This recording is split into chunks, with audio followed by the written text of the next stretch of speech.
Alors, en 1914, le gouvernement déclara l'inconvertibilité du franc papier or.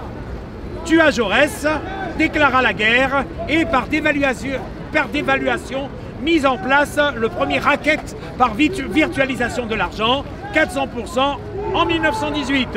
Sans mesure étalon depuis, l'économie se régule par les crashs boursiers, évidemment payés par les petits porteurs, avec reprise de l'étalon or, puis abandon après 39-45. En fait, il y a toute cette histoire que les gens ne connaissent pas. Donc, et même les politiques n'en parlent pas. Et même les journalistes, c'est très intéressant parce que personne ne met cette période à l'existence.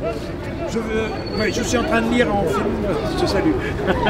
Voilà, donc voilà, l'économie se régule par les crashs boursiers. Donc évidemment, payé par les petits porteurs. Il y a eu une reprise de l'étalon or, puis abandon en 39-45. Et peut-être qu'anonymement, la folie sans mesure étalon, ni régulation de maîtrise, perpétue cette guerre contre les peuples. Il y a guerre contre les peuples, ne serait-ce que déjà par la perte de l'étalon or. Donc c'est tout sûr, nous sommes dans une guerre sur guerre, etc. Alors après, donc j'ai inventé l'or du droit.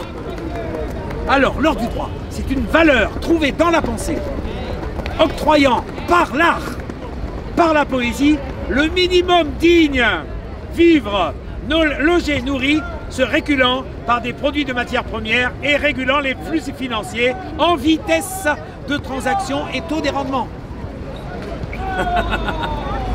Voilà, c'est-à-dire que j'humanise vous savez, le truc là, la grosse pépette là. Voilà. Alors cette valeur se crée et est distribuée à tout être humain, générant de fait le fonctionnel des marchés de la nécessité. Voilà, entre postérité et que l'étalon or soit de droit objectif en relatif logement nourricier pour toute l'humanité. Michel Cotetemer.